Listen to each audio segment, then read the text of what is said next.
창세기 35장 16절로 29절 말씀 같이 봉독하겠습니다.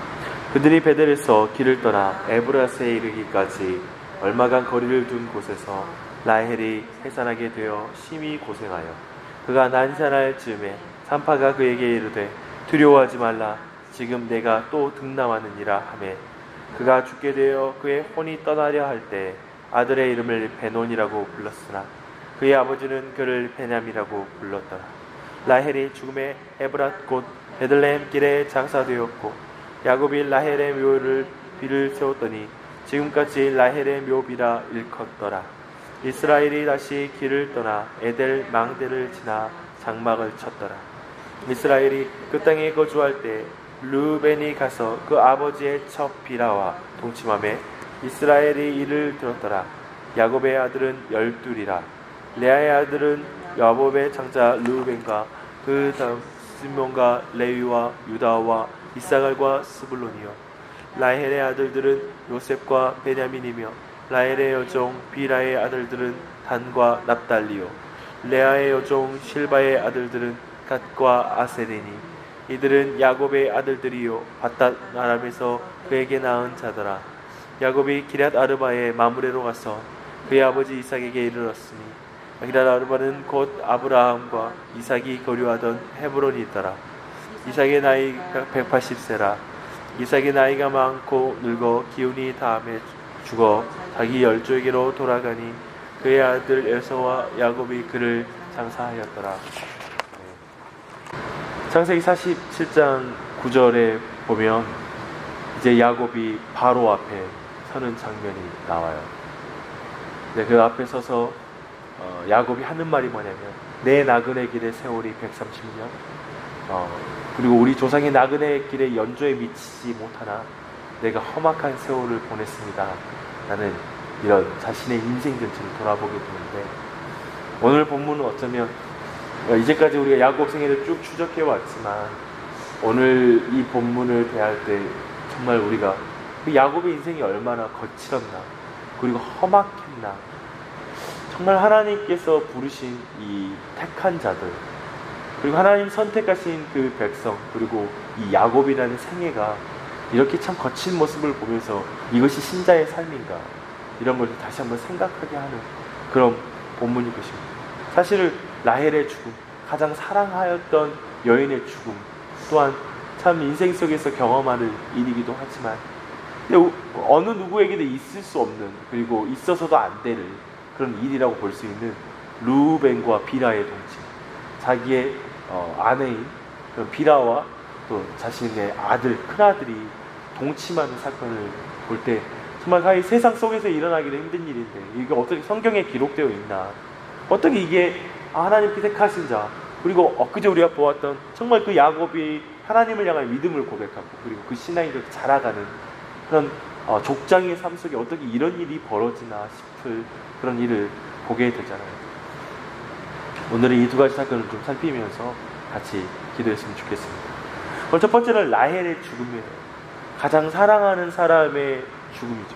근데 여기서 우리가 야곱이 라헬을 가장 사랑하였다라는 것은 우리가 그 결혼의 과정 속에서도 우리가 충분히 확인할 수 있지만, 그 뒤로도 이 요셉과 베냐민을 향한 야곱의 특별한 사랑, 그 근거로 라헬을 내 소생이었다는 사실, 라헬의 자식이었기 때문에 그랬다는 사실을 생각할 때도 라헬을 향한 그 야곱의 사랑은 정말 기뻤던 것을 볼 수가 있습니다. 근데 좀 여기 본문에서 참 우리가 좀 뜬금없다라는 마음도 드는 게 뭐냐면, 왜 이렇게 라헬을 먼저 데려가실까? 왜 라헬이 이렇게 아기를 낳다가 이렇게 빨리 죽나? 라는 이 부분에 대해서 참 약간은 우리의 마음 가운데 의아한 마음이 들기도 합니다. 우리가 언뜻 생각할 때 우리가 드는 생각은 뭐냐면, 라반의 드라빔을 훔친 사건이 있었잖아요. 그 사건을 했을 때 야곱이 그것을 훔친 자에게 저주가 있을 것이라는 그런 말을 하거든요.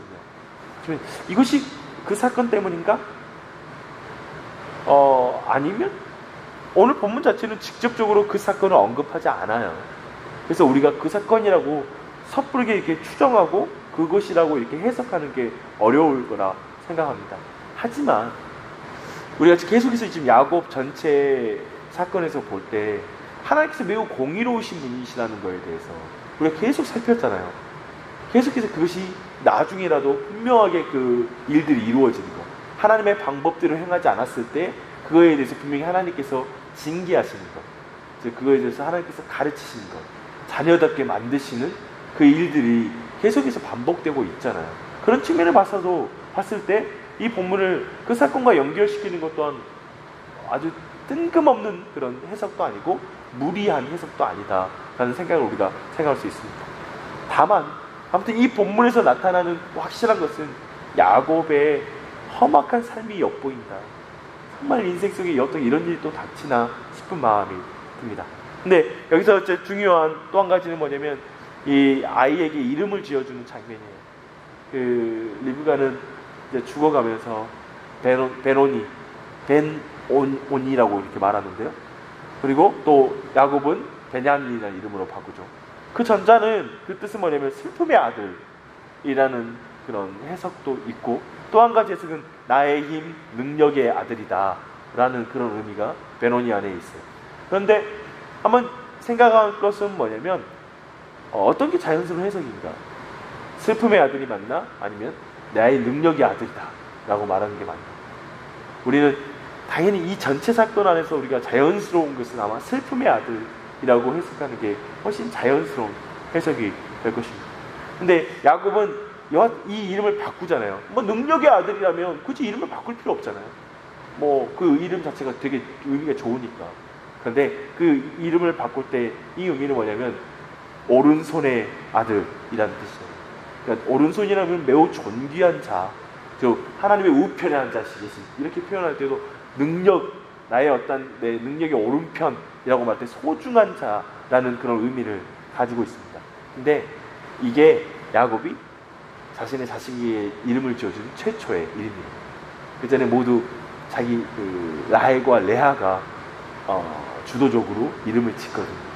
근데 이 안에서 우리가 보는 거 뭐냐면 아버지에게 이 사건을 통하여 이 야곱이 영적인 지도력을 가지고 있다는 사실을 보여주고 있는 거예요. 지도력을 회복한 모습을 보여주는 거예요. 과거에는 아내들이 이름을 주도적으로 지었다면 이제 아버지가 그 이름을 바꿔주는 그런 지도적인 위치 안에 서게 되었던 그런 모습을 볼 수가 있습니다. 정말 베냐민은 야곱의 입장에서는 가장 소중한 사람을 잃고 얻은 소중한 자식이에요. 가장 소중한 생명을 바쳐서 아이를 얻은 자식이다. 그 측면들을 잘 기억했으면 좋겠습니다. 그런데 야곱의 지도력과 관련된 또 다른 비참한 사건이 곧바로 이어져요. 그것이 바로 우리가 본 르우벤이 비라와 동침하는 사건입니다. 근데 이 부분에 대해서 여러 가지 해석이 있어요. 한 가지 해석은 뭐냐면 라헬과 레아의 끈질긴 경쟁이 있었잖아요. 근데 이것이 그 경쟁의 연속성에서 하는 큰아들의 복수인가? 이 큰아들은 레아의 아들이거든요. 첫째 아들이거든요. 근데 오늘 보면 비라는 누구냐면 라헬의 종이에요. 단과 납달리를 낳은. 근데 묘하게도 라헬의 죽음 이후에 이 사건이 있다는 걸 연결시키는 거예요. 즉 라헬에게 수치를 지는 행위인 거. 그것을 위하여서 첫째 아들 르우벤이 비라와 동침을 했는가, 이것을 생각할 수 있을 것이고, 단순히 정욕에 이끌는 것이다, 매우 르우벤이 자신의 정욕을 참지 못하고 비라와 동침했다, 이런 것을 생각할 수 있겠죠. 근데 좀 생각이 여러 가지로 스쳐요. 왜냐하면 자기 어머니 뻘인데 어머니와 함께 버린 그 사람에게 이렇게 정욕이 일어나고 굳이 그렇게 해야 됐는가, 그런 부분들에 대해서 여러 가지를 생각하게 되죠. 또 한 가지는, 그러나 이 본문 전체가 분명하게 증거하고 있는 한 가지는 뭐냐면 이것은 야곱을 향한 크나큰 도전이었다. 뭐냐면 큰아들 르우벤이 야곱의 권위를 빼앗겠다는 행동이다. 어머니의 하체는 아버지의 하체이죠. 즉 정말 비라를 엿보이는 것은, 비라를 점령 앞에 서는 것, 예를 들면 이 본문과 같은 동일한 패턴이 어디에서 나타나냐면 이제 솔로몬이 솔로몬이 아니라 압살롬이 쿠데타를 일으켰을 때 다윗의 첩들과 잠자리를 함으로 말미암아 자신의 권위가 다윗을 이겼다라는 그런 어떤 마음으로 달려가잖아요. 그와 동일하게 이 부분에 대해서 생각하면 될 것이에요. 즉 정말 그 아버지의 그 비라를 범함으로 말미암아 아버지의 영적인 권위를 내가 빼앗겠다라는 매우 의도적인 행동이었다. 그 위치에서는 실제로 그런 행동이었다는 사실을 기억할 필요가 있습니다. 여기서 우리는 르우벤 안에 그 어차피 예전에 야곱에게 있었던 그 동일한 장자권에 대한 갈망이 있는 거예요. 자신의 장자됨을 아버지가 살아있을 때 확보하려고 하는, 그 살아있을 때 빼앗으려고 하는 아주 무서운 그런 자리에 지금 거하고 있다는 것이죠. 야곱은 형을 속여서 빼앗았잖아요. 아버지를 속여서 빼앗았잖아요. 지금 르우벤은 아버지에게 수치를 줘서 빼앗으려고 하는 거예요. 너무 무섭지 않아요? 그러니까 사실은 이런 맥락에서 또 한 가지 볼 사건 가운데 우리가 연결시켜서 생각해 볼 수 있는 부분은 뭐냐면, 디나 사건 때에 시몬과 레이가 매우 주도적으로 그 사건을 풀어나가면서 어떤 자기의 어떤 권위들을 막 이렇게 갖고 있잖아요. 아버지를 무력하게 만드는 장면. 좀 그 가운데 그 또한 갈등을 느꼈고 경쟁심을 느꼈을 수 있다. 그리고 이 사건이 그와 연결되어서 있을 수 있다는 해석 또한 있어요. 한번 생각해 볼 부분이기도 하죠. 여하튼 이 르우벤이라는 이 장자 또한 자신이 장자로서의 어떤 기다렸을 때 마땅히 자신에게 장자의 권리가 올 수 있다는 그 위치를 참지 못하고 또다시 그 가운데 아버지를 엿보이는 그런 모습을 볼 수 있어요. 근데 놀랍게도 성경 본문에서는 이 소리를 듣고 나서 르우벤이 비라와 잠자리를 들었다는 소리를 듣고 나서 야곱이 침묵해요. 아무런 행동을 하지 않아요. 이게 무슨 의미인가? 어떻게 평가해야 되는가? 첫 번째, 라헬에 대한 이런 슬픔이 너무 컸기 때문에 경황이 없었다. 이 문제에 대해서 어떻게 징계할 어떤 계제가 아니었다. 이렇게 말할 수 있고, 또 자신의 아버지를 속였던 일을 기억하면서 깊이 또 회개했을까? 또 한 가지 뭐가 있을까요? 장자권에 대한 과거의 자신의 실수를 생각하면서 그냥 이렇게 절망해 버렸을까? 이것이 너무 충격이어서 아무 행동을 못한 것일까? 여러 가지를 생각할 수 있겠지만 이 순간에 그의 아들 앞에 자신의 영적인 지도력을 발휘하여서 분명히 징계하고 바로잡지 않은 부분에 있어서는 분명히 지금 야곱에게 있어서 영적 지도력에 또 다른 심각한 후퇴를 보게 된다. 또한 이 자신이 그 자리에 서지 못한 모습을 보게 돼요. 물론 49장 3절로 4절에서 분명히 그가 이 부분에 대해서 평가하는 모습들이 나타나요. 즉 장자권을 유다에게 주는 거죠. 이제 르우벤에게 그 장자권을 빼앗는, 그래서 주지 않는 그 명백한 징계의 장면이 나타납니다. 하지만 씁쓸하죠. 지금 이 순간에 아버지가 아무 말도 하지 않는 거예요. 자식이 잘못된 거예요. 이 부분은 우리가 되게 생각해야 되는 부분입니다. 말씀 마무리할게요. 야곱의 생애를 볼 때 그 거친 가족사를 어떻게 봐야 할까요?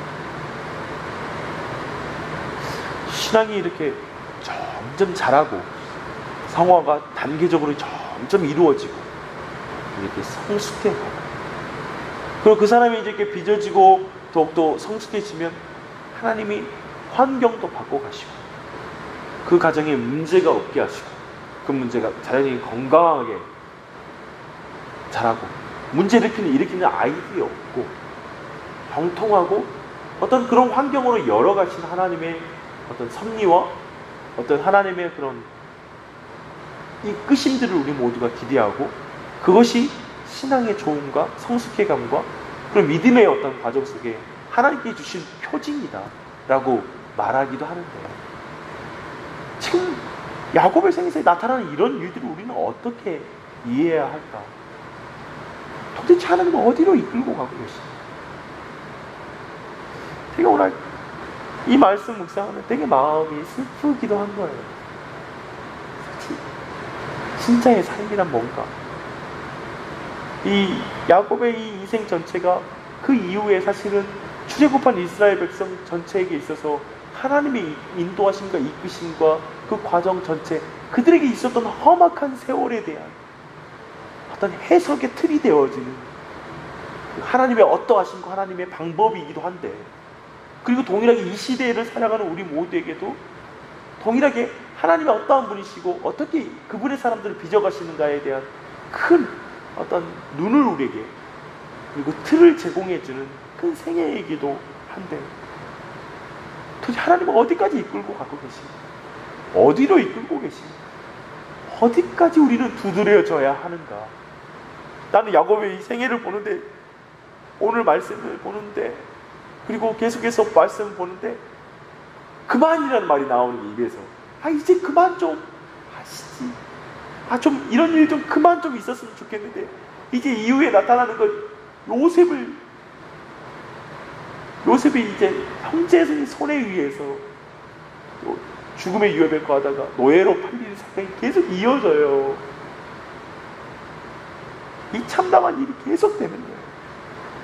우리는 몰라요. 우리를 어디로 이끌어 가시는지, 이 상황 속에서 우리는 도저히 이해할 수 없는 상황 속에 있지 않나요? 이 지금은 나중에 돌아봐서 이해되겠으나, 지금은 이해할 수 없는 길을 우리는 걸어가고 있다. 오직 그분을 신뢰하며 걸어갈 수밖에 없다라는 생각을 갖게 됩니다. 47장 9절로 10절을 잠깐 읽으십시다. 이제 애굽에 가서 바로 앞에 서서 하는 말이죠. 함께 읽겠습니다. 야곱이 바로에게 아뢰되 내 나그네 길의 세월이 130년이니이다. 내 나이가 얼마 못되니 우리 조상의 나그네 길의 연초에 미치지 못하나 험악한 세월을 보냈나이다 하고 야곱이 바로에게 축복하고 그 앞에서 나옵니다. 야곱이 바로에게 축복하고 나오잖아요. 일개 가나안의 족장에 불과한 이 노인네가 고대 근동의 최강대국인 인류 역사상 이 당시의 바로는, 그리고 이 당시의 이집트는 최고의 강대국이요, 그 강한 전제 국가였거든요. 거기에 최고 수장, 신이라고 불렸던 인간, 그 바로 앞에 가서 축복하고 나와요. 축복은 높은 자가 낮은 자에게 하는 것이죠. 더 부한 자가 가난한 자에게 하는 것이겠죠. 그러나 야곱이 그걸 하고 나와요. 근데 어쩌면 그 근거처럼 말하는 건 뭐냐, 내가 험악한 세월을 보냈습니다, 그 말하고 축복하고 나오는 거예요. 하나님이 험악한 시간을 통해서 축복하는 사람으로 우리를 빚어가시다. 이 선하신 주님 믿음으로 지금 현재 보이지 않는 길을 걷는 것이다. 이걸 바라보며 하나님 선하시게 우리를 이 길로 인도하고 계시고 이 목적으로 하나님 인도하고 계시다는 사실을 믿고, 지금 닥치는 이해할 수 없는 험악함, 내 삶의 어떤 인과응보의 원리, 어떤 내 안에 어떤 인풋과 아웃풋이라는 모든 논리에서 도저히 이해할 수 없는 내 인생의 험악한 상황들 속에서 하나님을 신실하게 의지하며 그 길을 걸어가는 것이 인생이다, 사역이다, 삶이다 라는 사실을 우리가 같이 기억하고 기도했으면 좋겠습니다. 함께 기도하겠습니다. 먼저는 우리 개인을 위해서 기도하십시다. 출애굽한 이스라엘 백성은 야곱의 생에서 뭘 봤을까요? 용광로와 같은 인생을 통하여 빚어지는 인생을 봤을 거예요. 한 가지 또한 분명히 봤을 거 뭐냐면, 자신들이 뛰어난 민족이 아니다, 우리가 아주 훌륭한 가문이고 그리고 아주 훌륭한 조상들을 돕기 때문에 선택받았다는 생각을 추워도 할 수 없었을 거예요. 그 가족들에게 일어났던 이 가족사를 보면서 자신들이 잘났기 때문에 지금 하나님께 선택받아서 구원받는다는 생각을 하지 않았을 거예요. 비참한 가족사를 가진 자신들의 조상들, 그 비극적인 어떤 그 완악한 본성을 가진 장면을 보면서 경악을 했을 거예요. 오직 은혜로만 하나님께 부름받았고 선택받았던 사실을 그들은 깨달았을 거예요. 그로 말미암은 민족임을 보았을 거예요. 하나님이 붙들어주지 않으셨다면 자신들이 어떻게 되었을까라는 생각을 하는 자신의 민족에 대한 민족관을 갖게 되었을 거예요. 그리고 하나님이 어떤 분인지 이해했을 거예요. 이 시간 우리 또한 그러함을 고백하십시오. 야곱의 생에 그 가족이 일어난 걸 보면서 오직 하나님의 은혜로만 우리를 불러주시고 이 자리에 세우셨음에 감사의 기도를 드리십시오. 예수님의 이름으로 기도합니다. 이 시간 우리 가정을 위해서 우리가 기도하십시다. 가정은 하나님이 우리를 빚으시는 장소입니다. 가정에서 하나님을 보지 못하는 자는 불행한 신자이겠죠. 신자의 가정에도 말 못할 어려움이 있습니다. 어쩌면 정말 부부 사이에도, 그리고 아이들의 문제에 있어서도 누구인가가 차마 말하지 못하는 그런 것이 있을 것이고요. 우리 형제들 사이, 우리 부모님, 친척들, 그 안에서도 우리가 참에 입에 담지 못할 패역함과 그리고 더러움과 그리고 아픈 가족사를 가진 사람들도 있을 것입니다. 하나님을 경외하지 못하는 모습도 있을 것이고, 이 시간에 우리 가정 안에 있는 죄를 좀 고백할 수 있습니다. 그냥 우리가 불평하고 원망하는 가족의 문제가 아니라 우리가 하나님 앞에 대신 회개하고 하나님 앞에 그 죄를 고백하는 그런 문제로 받아들이십시오. 그 안에 다시 한번 내 자신을 영적인 리더십을 회복시켜 주시고, 바로 이런 기도를 드리는 영적 리더십이 내 안에서 회복되게 해달라고, 그런 기도와 함께 성령님의 도우심을 의지해서 이 시간 가족들을 위해서, 특별히 우리 양가를 위해서 우리 같이 기도하십시다. 기도하겠습니다. 하나님 아버지, 예수님의 이름으로 기도합니다. 이 시간에 우리가 한국교회 그리고 이 지역에 세워질 교회들을 위해서 기도하십시다. 한국교회의 실패와 수치를 한번 기억하십시다. 참담한 일이죠. 세상에서 수치를 당하니까요. 그런데 우리 안에, 교회 안에 있는 이 영적인 간음, 정말 교회 안에서도 벌어지는 육체적인 간음, 물질과 세속과 섞어버린 이런 간음, 이런 것이 굉장히 우리 안에, 교회 안에 너무나 많이 있다는 사실을 생각해 볼 때, 사람들은 자꾸만, 교회들이 자꾸만 교회가 지금 이 시대 속에서 비난받고 있다고 생각하고, 그리고 이 세상에게 지금 공격당하고 있다라고 말을 해요. 맞죠? 공격당하는 게 있죠. 우리가 예수를 믿기 때문에 받는 고난도 분명히 있어요. 교회가 거기에서 더 지나치게 오해받는 것도 있죠. 그러나 자꾸 사람들이 거기서 대처하는 방식은 뭐냐면, 자꾸 이제 교회가 그러니까 더욱더 언론 플레이를 잘해야 되고, 교회가 더 뭉쳐가지고 한 목소리를 내야 된다고 말하고, 자꾸만 우리 또한 세상에게 우리의 힘을 데몬스트레이트 해야 된다. 정말 우리가 그걸 보여줘야 된다. 집단 행동으로 보여주고, 그것들을 우리가 정말 그것을 우리가 가시화시켜서 이렇게 힘을 보여줘야 된다. 이런 방식으로 나아가고 있다는 거예요. 그러나 그것이 교회의 영향력을 회복할 수 있는 하나님의 방법이 될 수 없다는 사실을 기억해야 합니다. 사실 그런 하나님만이 아닌 참된 복음으로의 어떤 돌이킴이 아니라 어떤 그 세속적인 방법을 통하여 또다시 교회의 영향력을 회복하려고 하는 그런 모든 시도 자체가 사실은 심판의 근거가 되는 것이죠. 오늘 어쩌면 르우벤이 자신의 힘으로, 아니면 자신의 어떤 방법으로 장자의 권리, 아버지의 어떤 그 권위에 도전하는 것처럼, 거기 안에 영적인 리더십이 있는 것처럼, 가질 수 있는 것처럼 그렇게 생각했던 이런 간음의 모습이 우리 교회 안에 너무나 있다. 그리고 이 시대 안에 있다는 사실을 기억할 필요가 있을 것 같아요. 이걸 좀 우리가 아파하면서 기도했으면 좋겠습니다. 하나님, 한국교회의 이러한 죄들을 용서해 주십시오. 그리고 이 지역에 세워지는 교회들이 정말 세상이 말하는 방법과 방식, 어떤 논리와 근거, 그런 걸로 교회의 어떤 영적인 리더십을 이 땅에서 가지려고 하는 게 아니라 참으로 예수 그리스도 안에서, 그분 안에서 바르게 그것을 추구해 나갈 수 있는 교회들로 세워달라고 기도해 주시고, 그 일 가운데 우리 교회 또한 설 수 있는 은혜를 베풀어 달라고. 우리가 뭐가 잘났어요?